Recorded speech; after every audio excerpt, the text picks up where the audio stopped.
ঘরোয়া উপকরণ দিয়ে আজকে খুবই সুস্বাদু তালের বড়া অথবা তালের গুলগুলি তৈরি করে দেখাবো।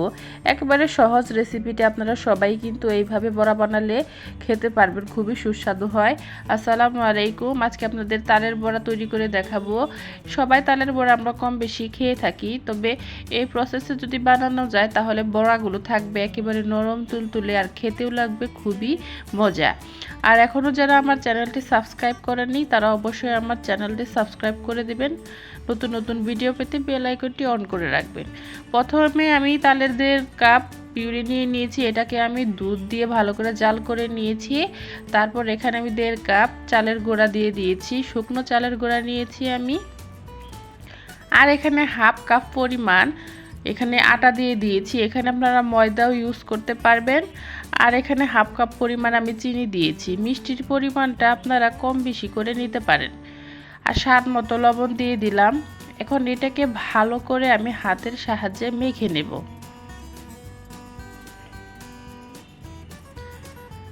আমি কিন্তু এখানে কোনো পানি ইউজ করিনি।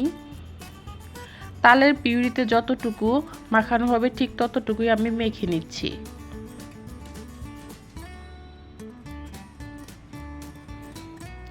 এইভাবে যদি আপনারা তালের বড়া বানাতে পারেন তাহলে কিন্তু তালের বড়ার আসল স্বাদ খুঁজে পাবেন। দেখতেই পাচ্ছেন আমি ভালো করে এটাকে মথে মথে নিচ্ছি। এটা ভালো করে একটু ময়ান করে নিলেই বেশি ভালো হয়, বড়াটা বেশ ভালো লাগে খেতে।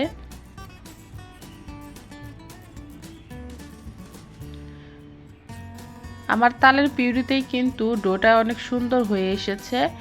এখন আমার এটা মাখানো প্রায় শেষের দিকে। এখন এই পর্যায়ে আমি এখানে 1 কাপ পরিমাণ নারকেল কুড়া দিয়ে দিচ্ছি। তালের সিজনে আমরা তালের যত রকম পিঠা খাই না কেন, তালের বড়াটাকে আমরা সবাই মিস করি।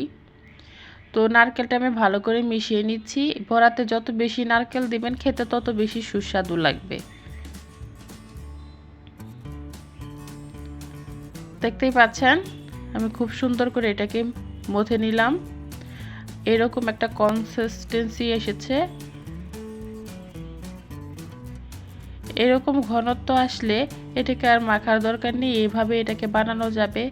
যেহেতু আমি এখানে শুকনো চালের গুঁড়া ইউজ করেছি তাই এটাকে বেশ কিছুক্ষণ আমি ঢেকে রাখবো। 10-15 মিনিট ঢেকে নিলেই হবে। তো আমি 10-15 মিনিট পর আবার ফিরে এসেছি। এটা এখন আমি আরেকটু ভালো করে মথে নিব ভাজার আগে। এখন কড়াইতে আমি পরিমাণ মতো তেল দিয়ে দিলাম।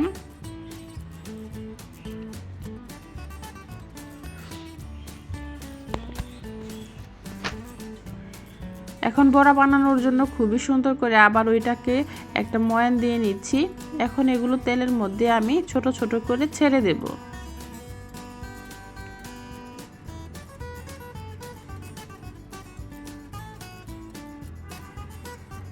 একেবারে ছোট ছোট করে ছেড়ে দিতে হবে, এগুলো কিন্তু আস্তে আস্তে ফুলে একটু বড় হয়ে যাবে।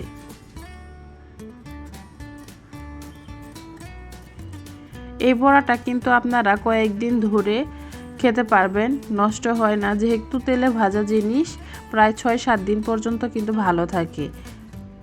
আবার ফ্রিজে রেখেও আপনারা খেতে পারবেন।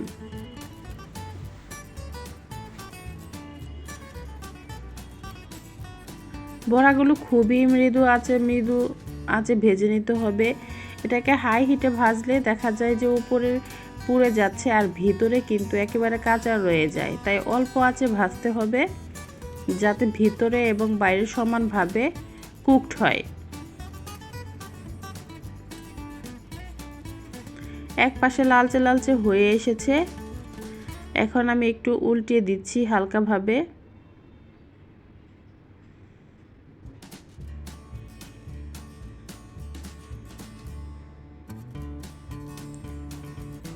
একেবারে ঘরোয়া উপকরণ দিয়ে এই বড়াটা আজকে আপনাদের তৈরি করে দেখালাম। আরও নতুন নতুন রেসিপি পেতে অবশ্যই আমার চ্যানেলটি সাবস্ক্রাইব করে পাশে থাকবেন। দেখতেই পাচ্ছেন বড়াগুলো কিন্তু আস্তে আস্তে ফুলে উঠছে, একটু বড় আকার ধরেছে।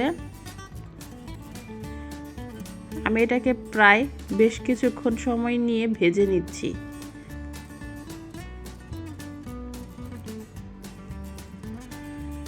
বড়াটা যে ব্যাটার দিয়ে বানানো হয় ওই ব্যাটারটার ঘনত্বের উপরে কিন্তু বড়া নরম হবে না শক্ত হবে এটা নির্ভর করে। ব্যাটারটা যদি একটু শক্ত আকৃতির হয় তাহলে বড়াগুলোও কিন্তু শক্ত হয়, আর ব্যাটারটা যদি নরম হয় তাহলে বড়াগুলোও একেবারে নরম হয়, খেতেও ভীষণ ভালো লাগে।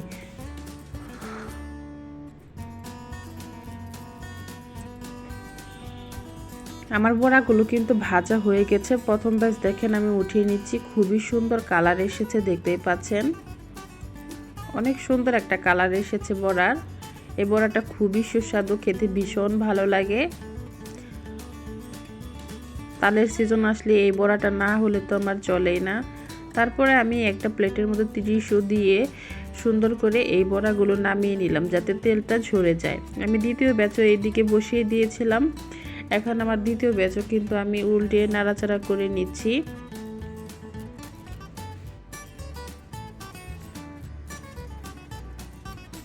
খুবই অল্প সময়ের মধ্যেই কিন্তু এটা বানানো যায়। হাতে যদি 10 মিনিট সময় থাকে তাহলে ঝটপট ঘরোয়া উপাদান দিয়েই কিন্তু এই তালের বড়াটা তৈরি করে নিয়ে খেতে পারবেন।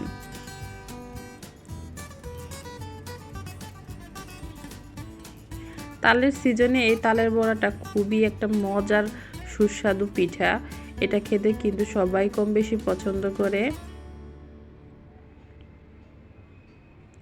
আমার দ্বিতীয় ব্যাচেরও কিন্তু আস্তে আস্তে কালার চলে এসেছে। এখন আমি আরেকটু নেড়ে চেড়ে এটাকে ভেজে তুলে নিব।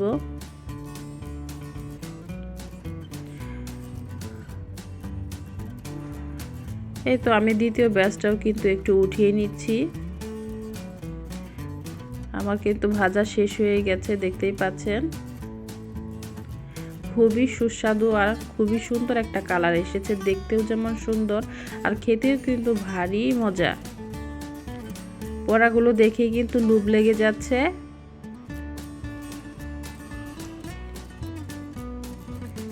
এখন চলুন আপনাদের আমি বড়াগুলো ভেঙে দেখাবো, কারণ বড়া তো উপরে দেখতে অনেক সুন্দরই লাগছে, এখন ভিতরে কীরকম কুকড হয়েছে সেটা আপনাদের সাথে আমি শেয়ার করছি।